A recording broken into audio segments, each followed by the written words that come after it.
Greetings and welcome back. Becoming UnDone is a podcast for those who dare bravely risk mightily and grow relentlessly. Join me at Toby Brooks as I invite a new guest each week as we examine how high achievers can transform from falling apart to falling into place.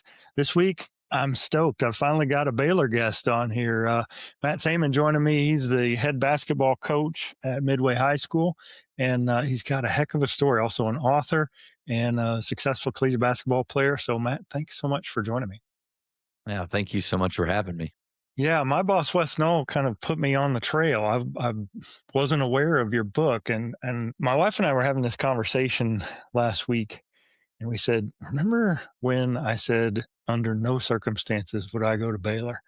First, there was the Patrick Dennehy situation, then there was the Art Briles situation, Yeah. and the Lord certainly likes to challenge me on the things I say I won't do. So here we are. But you were there for Scott Drew's first season and also uh, all the things that transpired before that. So we'll get into that in just a minute. But I know you were a successful high school and college basketball player, still hold some Baylor records, if I'm not mistaken. And so I always like to start at the beginning. What you want to be growing up and why? Yeah, I love that. When I was 9 years old, I had a skills coach up in Pennsylvania where I was from. And one day he sat me down and he said, Matt, what are your goals? And I had no clue what he was talking about as far as goal setting. And so I said all of the things that kids say and no order to them, no plan for executing them at all. And he said, "No, let's look at this. In a couple years, when you get to high school, what would you like to see? Where would you like to be with basketball?" And I said, "Okay, I like to make my freshman A team." And so I wrote that down. I'm 9 or 10 years old. And they said, "Okay, what's the next step after that?" I said, "Well, I think I'd like to make varsity as a sophomore."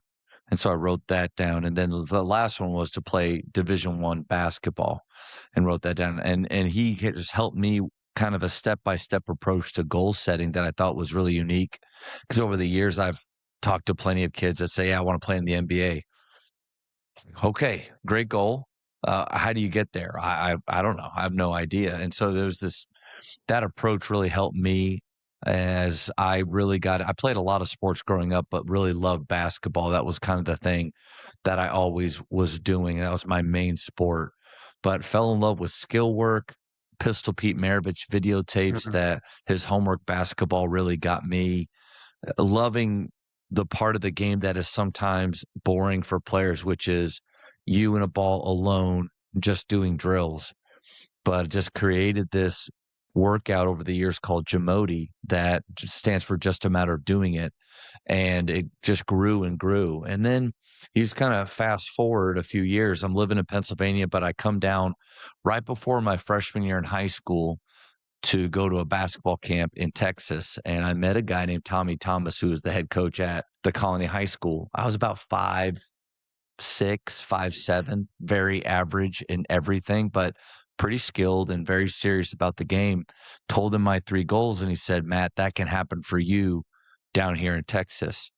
And so I flew back up to Pennsylvania, where all of our family is from, told my parents on the way home from the airport that I need to move to Texas so I can be a college basketball player, and asked my little sister. They asked my little sister, "Is that something that you wanna do?" She said, "Let's do it." And we changed our lives all for my dream. So my dream became my parents' dream, and the only reason I can imagine that they would do that is that they saw how serious I was about it. It wasn't just a hobby, something that I picked up and put down, and so they got all behind that dream. And that's I think what makes what happened you at Baylor even more difficult was this wasn't just something that fell into our lap, being a college basketball player is something that was really planned for, and I worked really hard to get there. Yeah, that's an incredible story and certainly one that Uh, you got to be thankful to your parents for making that dream happen, but you're putting in the work. You're investing the time and connecting with coaches, you don't just fall out of bed and become a Division I basketball player. What led to you actually signing at Baylor and being, that D1 player that you dreamed of back in, 9, 10 years old? Yeah, the crazy thing about those goals that Coach Zella was his name, asked me to put down was they happened in that order. When I got to the Colony, I was from a small town in Pennsylvania where actually football was king. So if I was trying to get somewhere where football wasn't big, then I came to the wrong state. But if football was really big where I was from in Berwick, and coming down to the Colony, it was a 5A high school, 600 plus kids in each class. And it was just a very much a culture shock from where I had grown up and where I had lived. But basketball, and at least the skill part, I mean, that translated. That it didn't matter what you're used to, who you're used to living with or being around, and the type of place. And so I made my freshman A team, and but I was still small, size 13 shoe. And then my sophomore year, I grew 5 or 6 inches over the summer because my dad's 6'3", and my mom's tall. So everybody was thinking it's going to happen, but it was just, I mean, super late. But I hit my growth spurt, was really skinny, but still skilled. But I made varsity as a sophomore. Got into the weight room and really focused on that into my junior year and just exploded. The skill was there, but then the athleticism hit, and height, I was about 6'2", and then had a great junior and senior year. Halfway through, well, the summer going into my senior year, I noticed some coaches that were starting to follow our select team, but we had a really good select team, 10, 11 D1 guys on there. I didn't even start on that select team, but I I had seen a Baylor coach, his name was Doug Ash, at a lot of our games, but I actually thought he was looking at maybe one of my teammates instead. But then sure enough, they asked me to come down and my mom on a visit, and Coach Bliss met us along the highway at a gas station to leave our car, and he was gonna escort us around, and he had a Bible in, his back seat, and my mom still thinks to this day that it was on purpose because of who we were. I mean, I was known for that, my family, we were known as believers, and it was and very much well known of that's how we live. And so I think, definitely wanted my mom and I to know that this was a place where I could live out my faith openly, and but also he was the kind of coach that would guide me in that direction as well. Man, I loved the university, one thing he did really well is because 'cause I'd gone on another visit to SMU, and I never saw the head coach until the very end.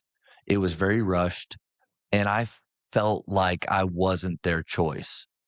In fact, they even alluded to, "We're looking at a couple other guys your same position," and I knew them, and I was thinking, "Okay, they're better than me." I got so but Coach Bliss made me feel like I was the only one, and every time he introduced me to somebody, I felt super special, like, he was telling them, "If Matt could be here, this is gonna be incredible," and then in our last meeting, he showed me some film. It's funny, he showed me some film of some offense that we never used.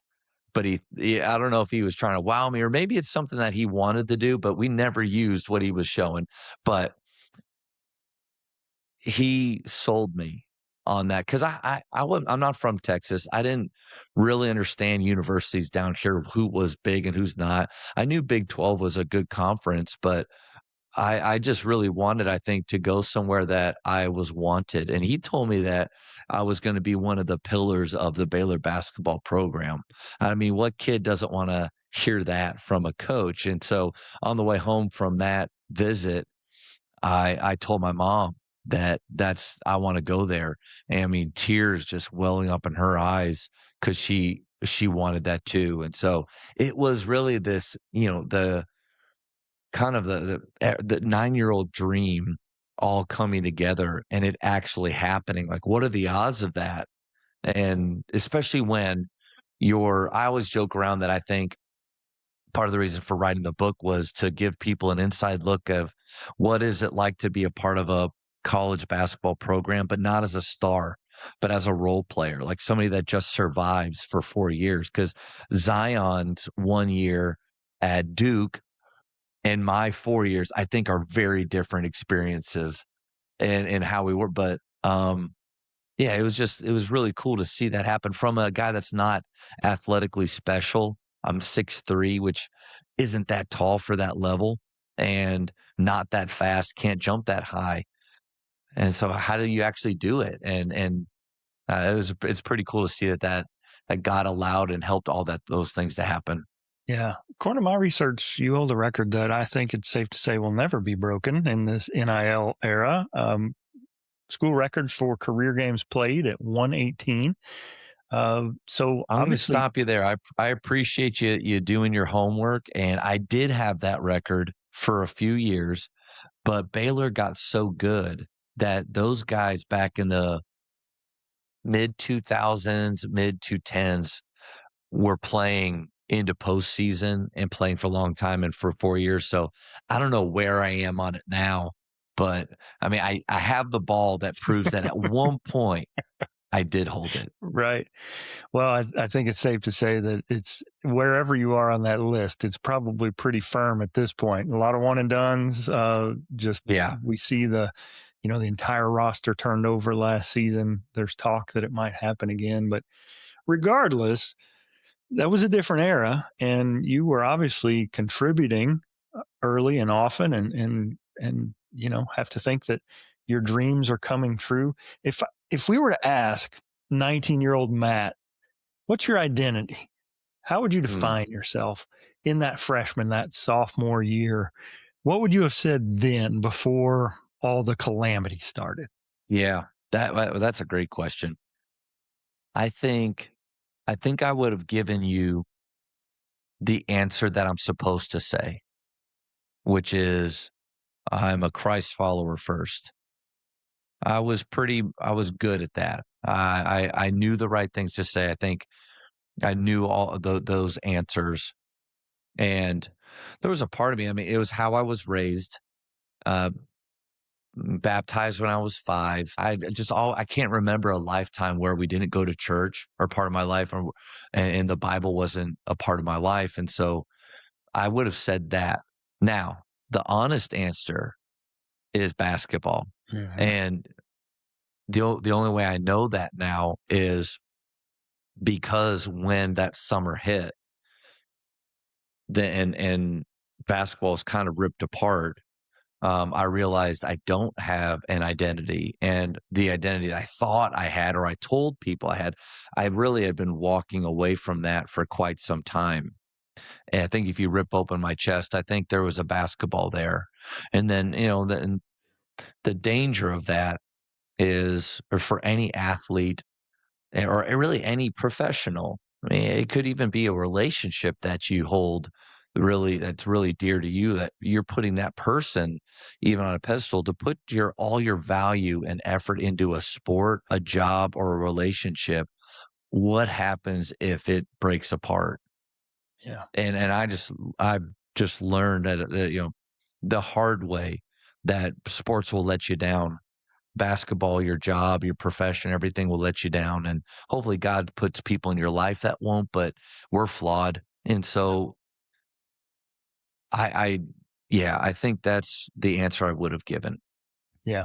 Well, I appreciate that transparency. I think for a lot of folks, we wear masks. We want to, and I can say for myself, there's lots of times when I might give an answer that I wish were more true.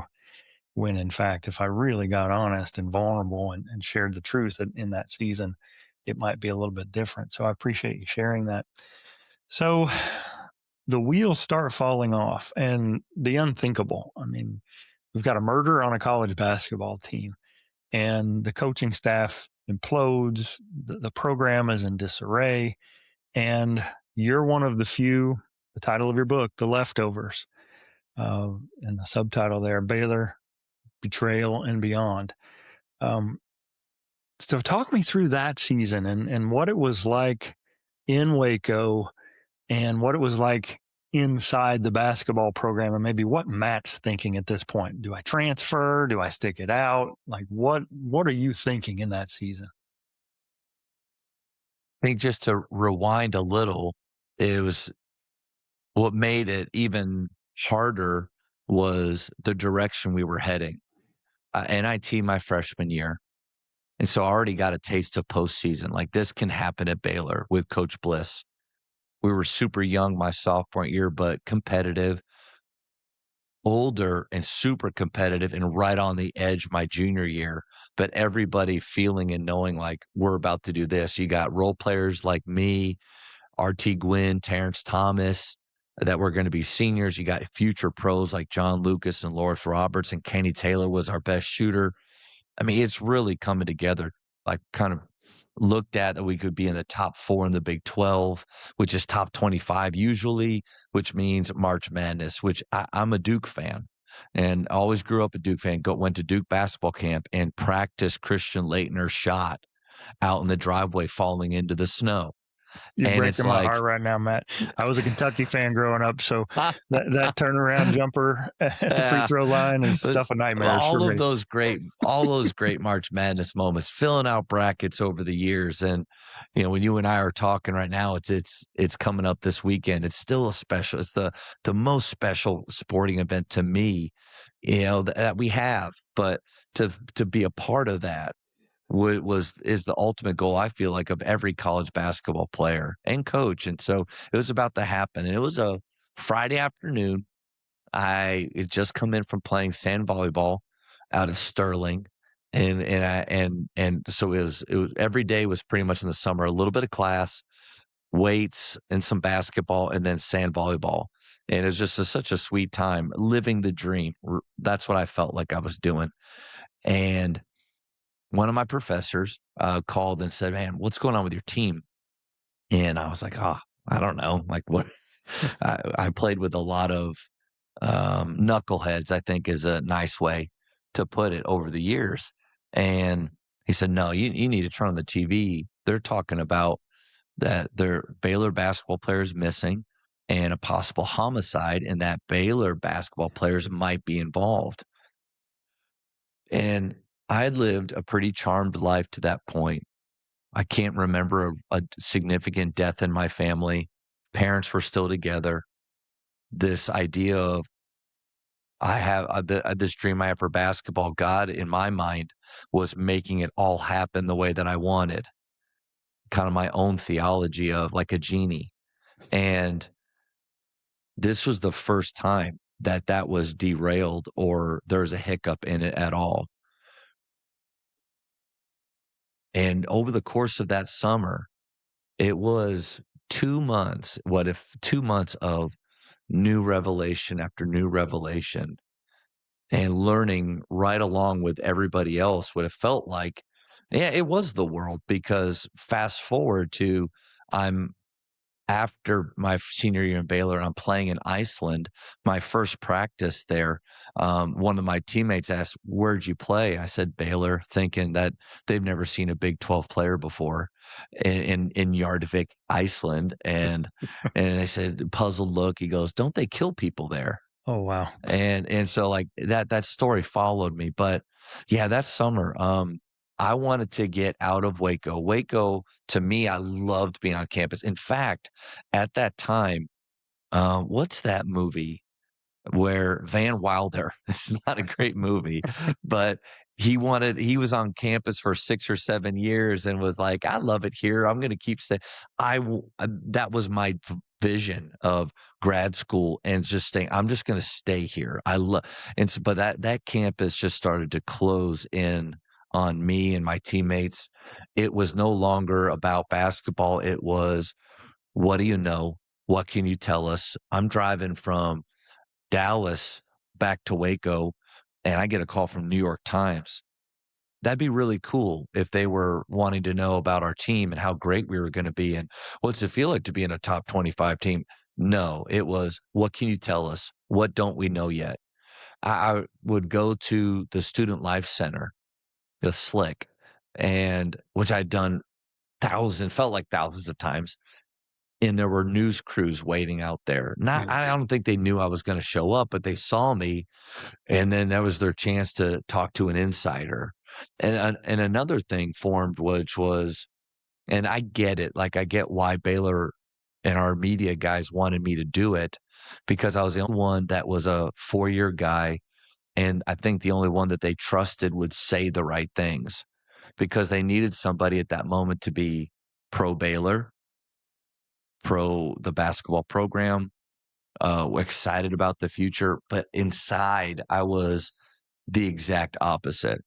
Wanted to get out of there. Um, didn't think that they would even be able to hire a coach, and didn't know who that would be. I did try. I called two, and I talk about this in the story. I called two colleges, one that had been recruiting me before, but that coach was no longer there.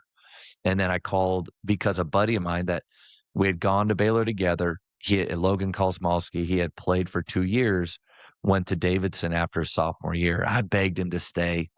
I said, "Logan, don't you get it? Like, we got something special here, man. Let's." He goes to Davidson and has a great normal career, and I'm a part of the leftovers. And so maybe no, Logan didn't know, but I called Logan. I was like, "Hey, do you think Coach McKillop would take me?" And he was like, "Oh man, I'll put you in touch." I had a 10-minute phone call with Coach. He was super kind to me, but I'm a 6'3" average athleticism player that averaged 4.5 points a game, and I take charges and I dive on the floor, and I'm a really good teammate. And he just was kind and said, "We don't really take 1-year guys," which I totally understood at that time, because transferring wasn't the same as it is today. You typically aren't doing it for good reasons. And the guys that did come, they would sit out a year, and it would take them so long to get in the mix for 1 year. Some never did. In fact, I played over some of those guys, and I don't think I should have, but it just was hard. And so I just knew that I was staying at Baylor. The coaching staff that I played almost 100 games for, they found out that they were doing a lot of things wrong, and I didn't know about that. And there's some interactions with Coach Bliss that were really tough over that summer. That I had always believed in coaches. My parents taught me to trust them, and it was the first time I felt like I was really had been lied to Yeah. by them. And then on top of it, Patrick Dennehy. I mean, he was a walk-on, or he was a red shirt my junior year, so kind of in and out. Red shirts aren't always at practice, aren't always around, but we knew how good he was gonna be and that he was gonna really help us next year. And he was always really kind. I never had an issue with Patrick at all, but for him to be gone, and one of my teammates, Carlton, who I actually really liked and was a couple lockers down from me, and we would kinda our paths of playing time were sometimes along the same lines, to where I felt like we kinda had each other's back and would encourage each other, and never saw that coming. And I lost 10 teammates that summer. Huh. And so you're just going into your senior year I'm a 21-year-old that's really been living this kinda charmed life, and now everything is crashing down. And so, to go back to your question earlier of identity, I was just completely lost. Yeah. Yeah, that has to be tough. And, you've got expectations, thinking that the team's going to be, you know, kind of moving onward and upward and on the threshold of doing some great things, and all that comes crashing down, not to mention a death and NCAA issues. So you get this coach that no one had probably ever heard of. Scott Drew comes to town, and you're part of a very few who stick around, and you're the leftovers. What do you remember about your first real interaction with Coach Drew? I was driving, so I had tried to do my best to get out of Waco as much as I could that summer, especially the bubble. It was different.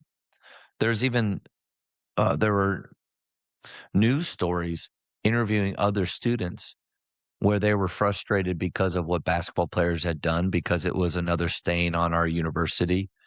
And even mentioned, like, having to be careful about being around basketball players. Mm. And I felt that. I felt that walking around the campus. And so tried to get out as much as I could. And I'm driving back and a buddy calls me and says, "Hey, you got a new coach." And I'm thinking, who would take that? Why would you take this? Like, you can't be very good. You have to be escaping something, or like this is your eighth chance at something. And they're like, Scott Drew. And I said, never heard of him. I don't know who that is. And he was 32 years old when he took over, and I was 21. And so and there was only one other assistant that was, no, he had a couple assistants that are a little older than him, but the oldest assistant was 40. So it was a super young staff. And we were meeting him for the first time right before his press conference, I think, around that time. And he walked in, but before he walked in, I was just surveying our team. And I used kind of quotes like for team because it was me and two other seniors, but Terrence had only been there for a year, RT for 2 years. This is my fourth. We had a couple freshmen that were sophomores now that didn't play much as freshmen. And then a, a freshman that did decide to come because a lot had decided not to come anymore, and some walk-ons. And I just remember thinking, I know what we're about to go up against in a Division One, Big 12, high-level schedule that Coach Bliss had made for a top 25 team, and not alone, and let alone the Big 12 and all of the Hall of Fame coaches that were there and NBA players at that time. And I was just down in the dumps about how did this happen? And he comes in almost jogging. I felt like so much energy and bouncing around, hands out, big smile, thanking us for being there. And then he kept saying this that we're building something for the future. And I didn't want to hear that. Like, I don't want to, I don't want to be a part of that. This is the future is now. And everything he was saying was right. And he was doing all the right things. He even met with us one on one.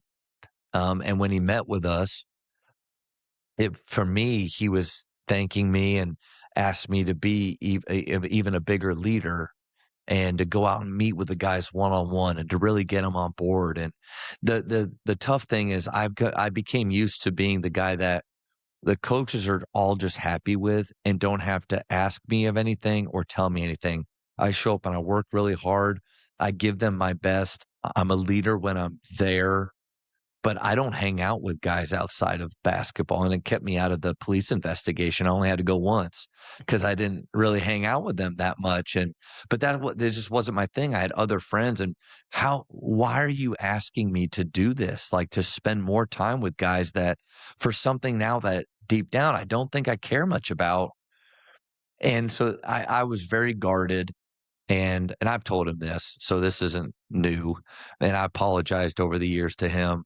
I wish I would have been more open. I wish I would have given him more of a chance, but there was such a sting from what the previous coach uh, had said and done, and then what had come out in the newspapers and all those things that I was just so guarded, and the fact that we weren't even allowed to play in postseason play. So it'd be like you and I before we get our new job, and they say, "Hey, you're going to work hard, you're going to do all these things, but we're not going to pay you.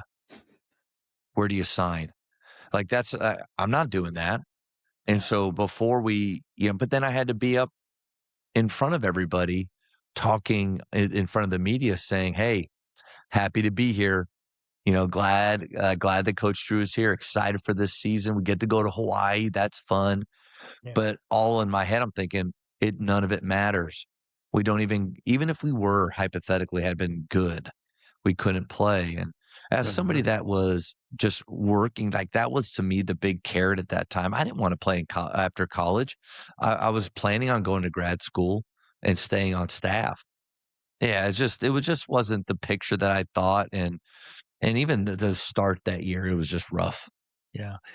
Well, I gotta wonder. I mean, Coach Drew is now famous for being a guy that builds culture, and he comes here and in his opening press conference, and I the was sitting flame. in that gym because they show it at the Baylor, every time before they play, they show them there. And I remember because my wife and I went and watched them in Arizona a few weeks ago, and they're showing that. It was kind of like a crazy.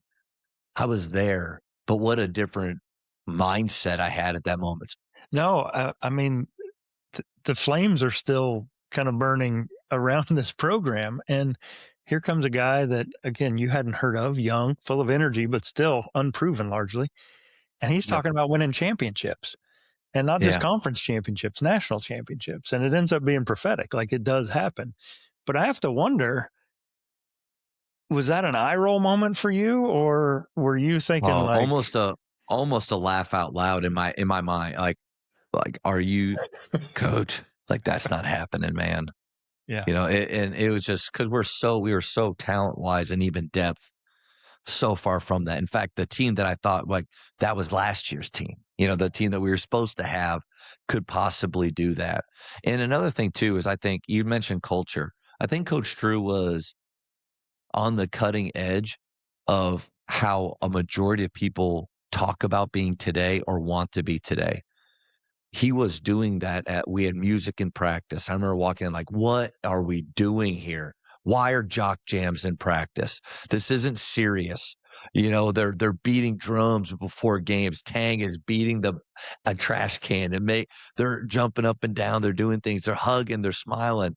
And I'm like, I was used to a Bobby Knight type of environment in hmm, practice because Coach Bliss was Bobby Knight's first assistant coach and very much alike in their discipline.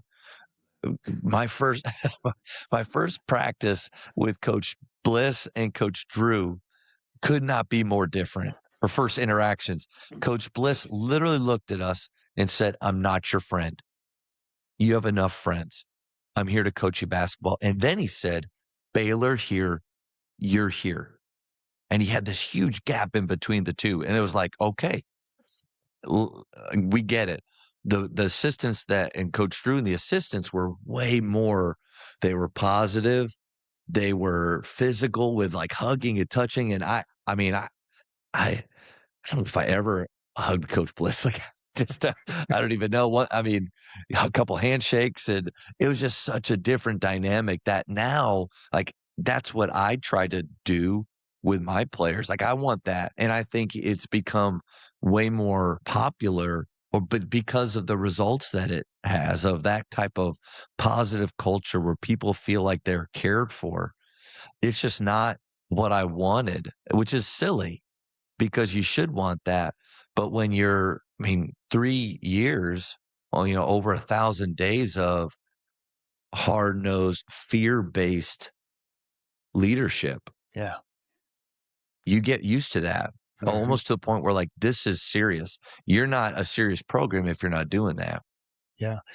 In my research, I mean, teaching and coaching share lots in common. And much of the work that I've done talks about the apprenticeship of observation and how, whether you're an athlete or a student, you are on the receiving end of coaching and teaching. And that has a way of kind of settling into our beliefs about what it means to be a coach and to be a teacher. And if you've spent a lot of time under an authoritarian coach, you kind of tend to become an authoritarian coach.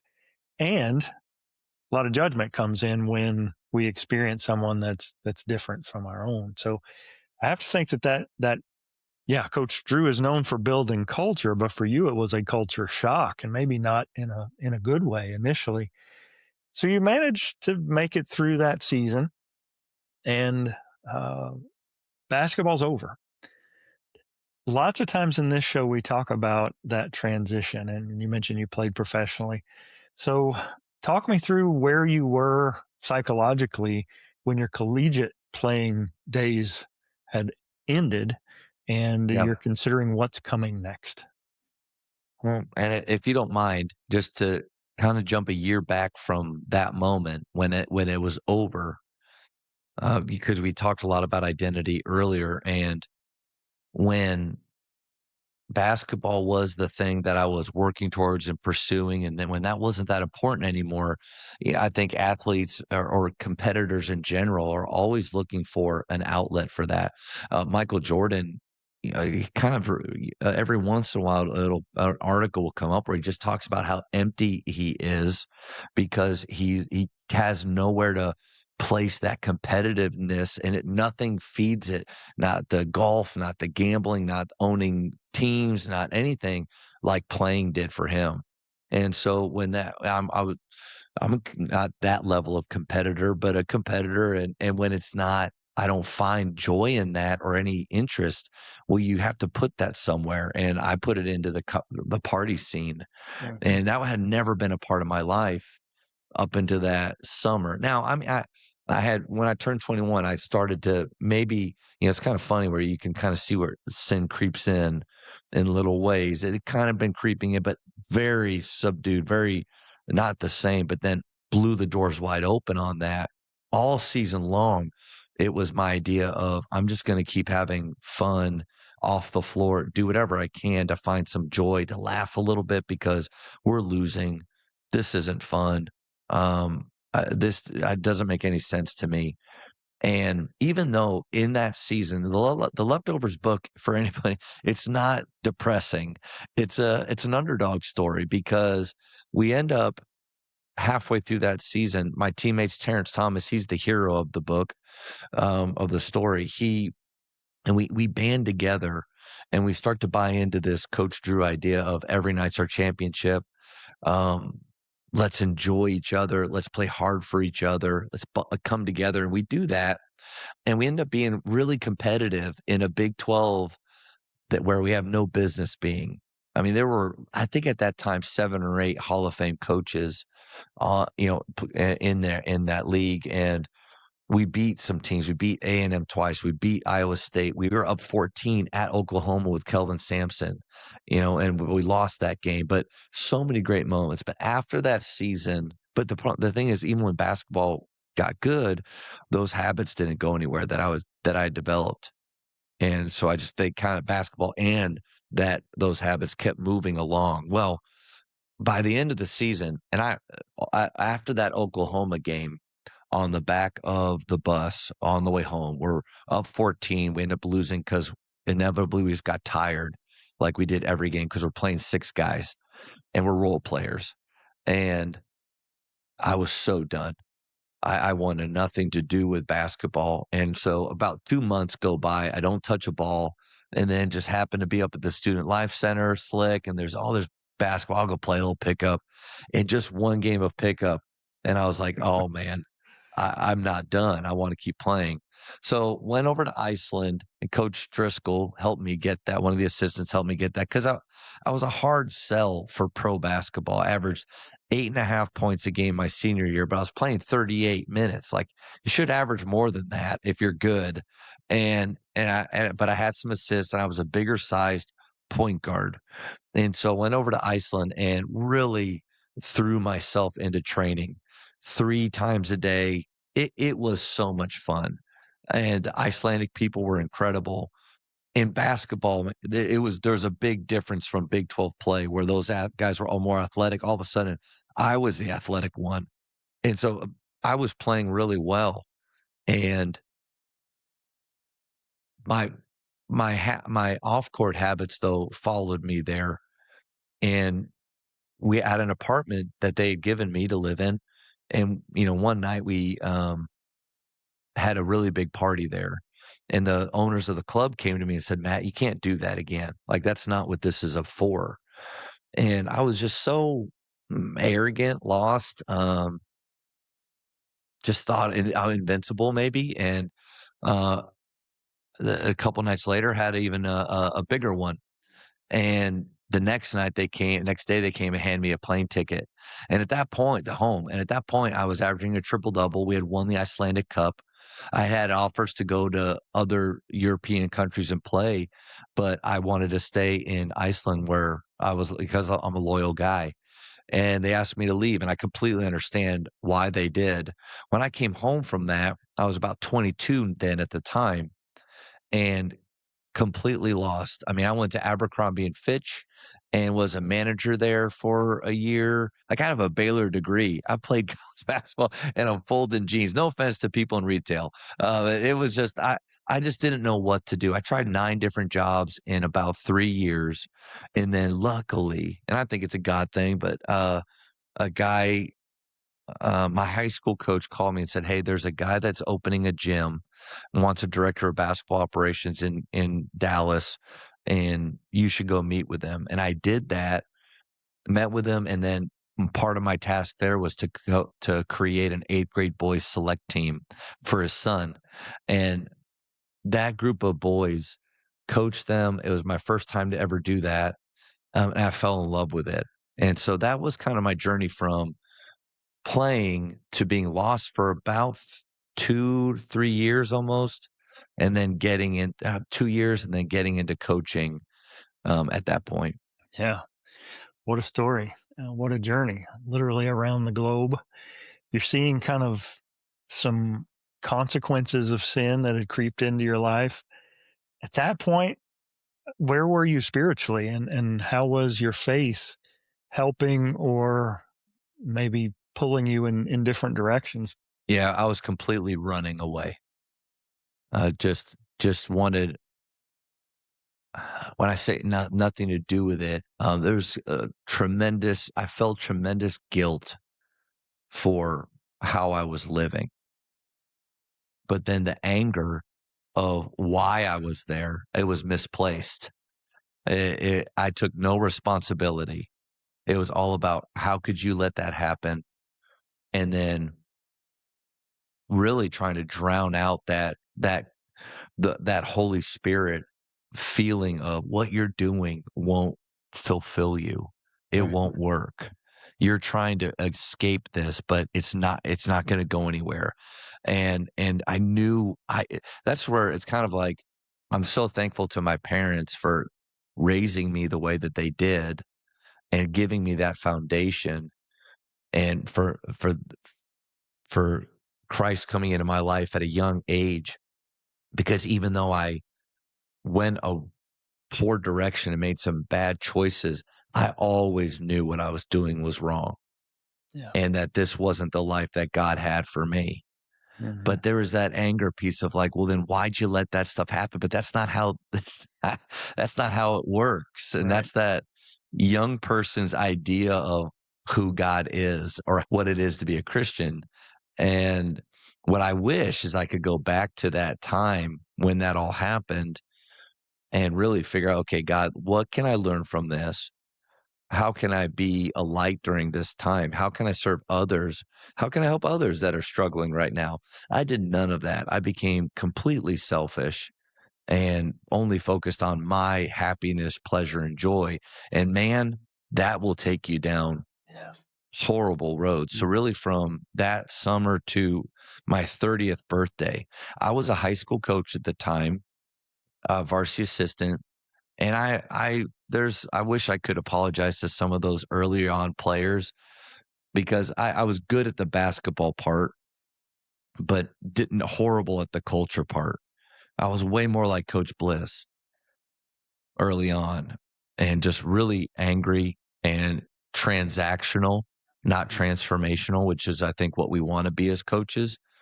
And then on my 30th birthday, I was alone in my apartment in McKinney, just completely frustrated of why how where I was in life and how this was happened.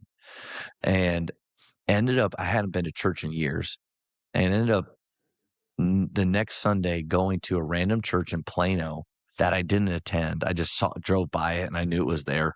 And I sat in the back of the church and listened to a sermon that I felt like I had heard, thousands of times and filled out a visitor card. They threw that card around. I never filled out a card before because I'd never been a visitor at a church before. I'd always just been an attender. And so I filled out that card. I said, I'm angry and I have questions and gave my information on there. Never thought I'd hear back from anybody. And a little bit of time goes by, but I got an email from a lady at the church saying, "Hey, love to connect you with our pastor. come on in, and we set up a time. She met me out. She opened the door for me, walked me in, and we sat and talked for a little bit. I was waiting for the pastor, and then I basically shared the story like I kind of did with you right here, and he said, Matt, like why do you think all of these things have happened? Or he said, no, he said, Matt, you've got to give up control. And I said, no, I did that already. I'm already saved. Like I've done that. Give me something else. He's like, no, no. Like when those bad things happen, you took control of your life, of your happiness, of your identity, of everything. And he said, how's that going for you? And he basically, he told me, you got to look and take accountability for the decisions that you've made, which I never had done up to that point. And so, pretty cool life-changing moment there. But to me, it felt more like coming back home. It was familiar. It wasn't like oh, I didn't know any of these things. It was more like really allowing God to live through me or move in my life and change some of those bad habits. Because maybe over time I'd be like, all right, I'm done. I'm not doing that anymore. And inevitably I would when I got upset or angry. And then another cool thing that I wasn't looking for when I walked into church that day was the lady that answered the email and opened up the door. We got married a year later, and then now we celebrated, I think, 13 or 14 years. For 13 married, 14 knowing her. But Jana, God put her there that day for a catalyst for change, and I'm so thankful for that. Yeah. Wow. A non-believer would just say, wow, you're really lucky that you just happened upon that That's right. church, right? But What a coincidence. No. Yeah. yeah. Well, I love the redemption that's kind of baked into that and how there's kind of a full circle moment there where the faith that led you to Baylor and may have wavered ultimately is strengthened and you once again kind of understand and maybe are living out that answer of when someone asked about your identity. Man, it's so much better when we can actually be the thing we claim to be. Speaking of redemption arcs, though, that same bright-eyed, brash, happy coach with his arms wide talking about national championships at Baylor actually wins one. Talk to me about how you and the leftovers, like, do you claim some ownership in that process? Where do you see yourself in the Baylor story and specifically with Scott Drew? And, do you think that season ultimately helped lay the foundation for what was to come at Baylor? Well, okay. Um, Sitting by my wife, holding her hand, watching Baylor win it in 2021, incredible. Tearing up the whole time when we realized, okay, they're actually going to hold Gonzaga off, because I thought the whole time Gonzaga was going to storm back. Like, no way are we going to hold this 20-point lead for this long. But man, we did. And over the years, I've had some people thank some of my teammates, I'm sure, for staying and what we did. For years after that my senior year, I thought nobody cared, that it was just this horrible, dark time that we don't want to think about or get past. I was even reluctant to come back to campus for a few years after, which was silly. That was all in my head.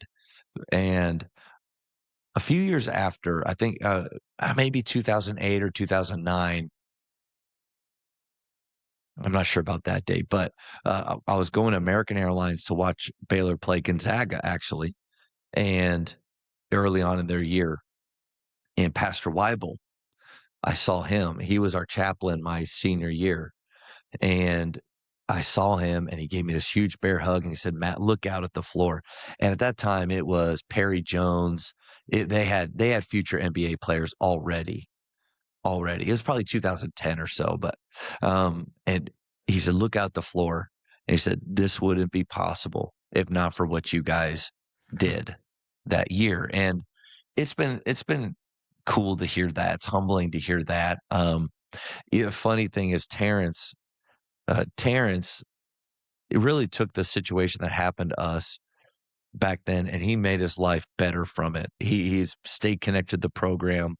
All the players in the last 20 years, for the most part, know Terrence because he's around, and but he called me because a few years ago, I don't know who did it, but somebody did a story about the foundation, and the foundation for them was Henry Dugas, Curtis Gerald's, um, I think Mamadou is probably in that. There it was kind of that class or that group of guys calling them the foundation. I get it because they were the first team to win and to really take us from like obscurity or a team that's just hanging around and playing hard to we're in the dance now. They made it to March Madness 5 years after.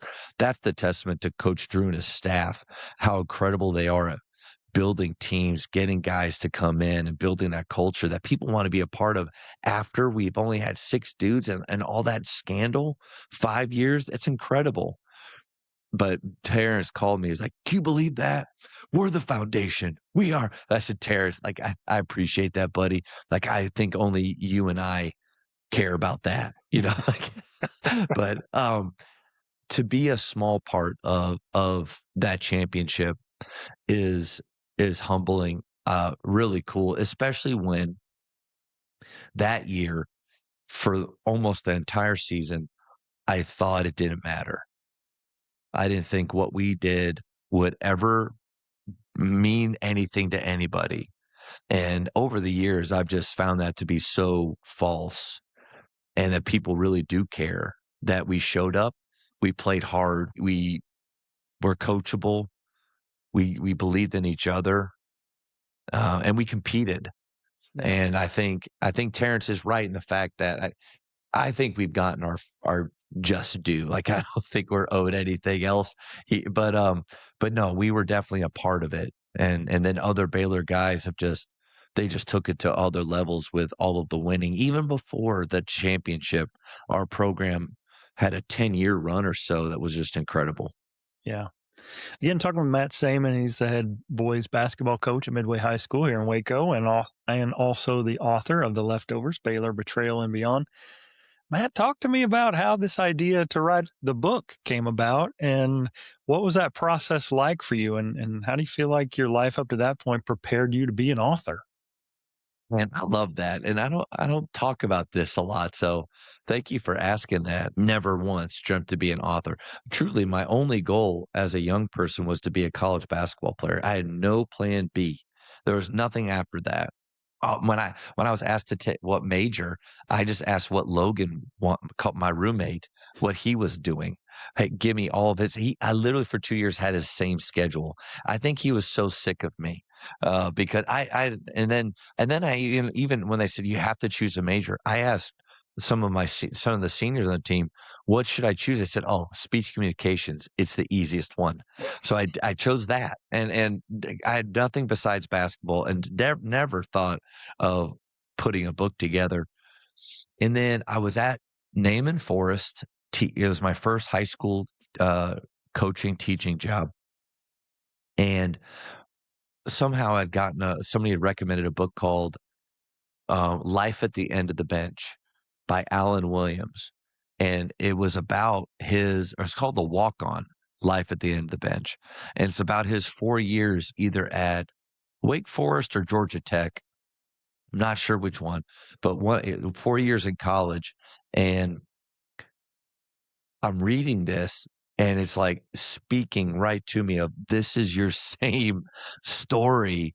It's the same battle, except he was a walk on. I was on scholarship, but my freshman year to sophomore year, they recruited over me and got better, and I had to find a new way. My sophomore to junior year, they recruited over me and got better, and I had to find a new role. And so I knew exactly what he was feeling, going through. And then when I was thinking about his story and how his ended, it got to his senior year, and I then thought, "Whoa, mine takes a huge shift at that point." And so I just started to research, like, what was, because you're in it, but it was one, probably because of how I was living at the time, but it was also just very cloudy of what it was really like, and I tried never to think about it. And so I just started going back through and researching from day to day what was happening during that time. And then I got to the point where, okay, we're getting together and we're actually playing well against Purdue, who was number 22 in the country, had beaten Duke earlier, where we lost by 3 or 4 points to them. Okay, there's something to what we did that year.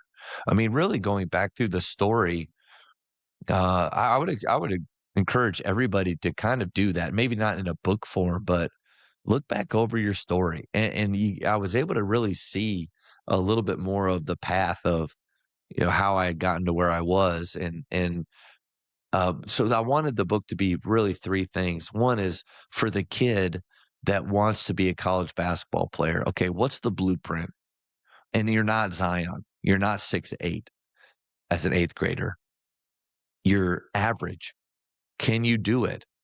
And so what's the manual? What were my workouts like? What was the time investment?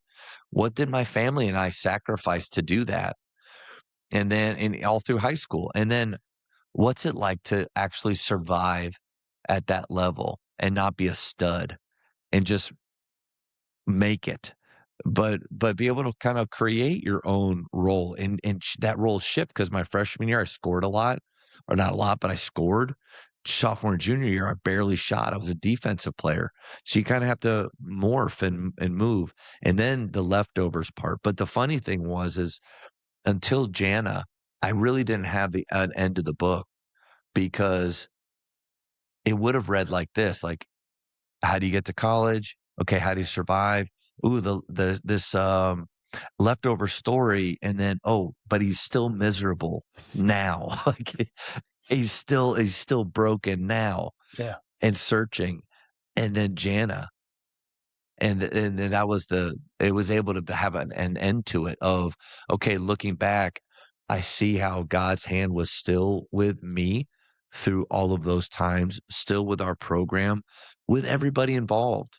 Um, but I had 10, it took me 5 years to write it because I can barely speak clearly, as you could tell. And so, hard to write it. Did wanted to get everything right, and I had 10 different people edit it, and actually tried the ghostwriter thing first. But I really wanted it, if anybody ever reads it, I wanted them to read it like, this is a dude that knows basketball, that really lived it, and it has to sound like that. And when the ghostwriter did his first little, like, chapter, it was just, the Matt walked into the gym and he heard the swish of the net. And I was like, nope, nope, that's not me. Like, I can't, that's not it. So went and actually wrote it, had a lot of people help with that. My mom was one of the editors and she marked off all the things that she didn't like, but had to make a choice to be transparent about the things I was struggling with, because I either make it something not real and authentic or I go all in and not hold anything back. And I never go into detail on things, but just to share the struggles. And and then when we won it in 21, a Christian publisher, Whitaker, contacted me about republishing it. So I self-published first, and then they actually came out, and going through that process was really cool because they made it. We took 60 pages or so out and made it very, like, a lot more clean. Everything with that was just so cool to be a part of. Yeah. That's awesome. I know that reflection is a critical part of learning, and just the process of going back through your story and maybe processing those emotions that, you know, we're guys, like we don't think about how we feel a whole lot, and being forced to do that. I can say for myself, I've got a book I've been working on for a while, and there are times when I'm just not feeling it. Like the emotional toll that it takes to remember what that season felt like. I've often used the analogy, if you've ever had an aquarium and it looks clean, and you stir those rocks at the bottom and all that fish goop like gets up in the water, it's like maybe I just need to leave those rocks alone. Like I don't want to stir up Right. that mess. It can be tough. It can be a heavy load, but there's wisdom and those lessons that wouldn't otherwise land on us sometimes without that reflection. Well, I want to be conscious of your time. I've got two left for you here. One is one I've asked of all my guests. If we were to watch a montage of your life, what song would you pick to play in the background and why? I've never had that question, and I may steal that for my speed round with my Jamoti podcast. Oh man, I don't know why. Um, Jeremy Camp. I can't believe Jeremy Camp, "Take My Life." Okay, love it. It is It's a a good pick. early 2000s Yep. Jeremy Camp song when he was way more rock.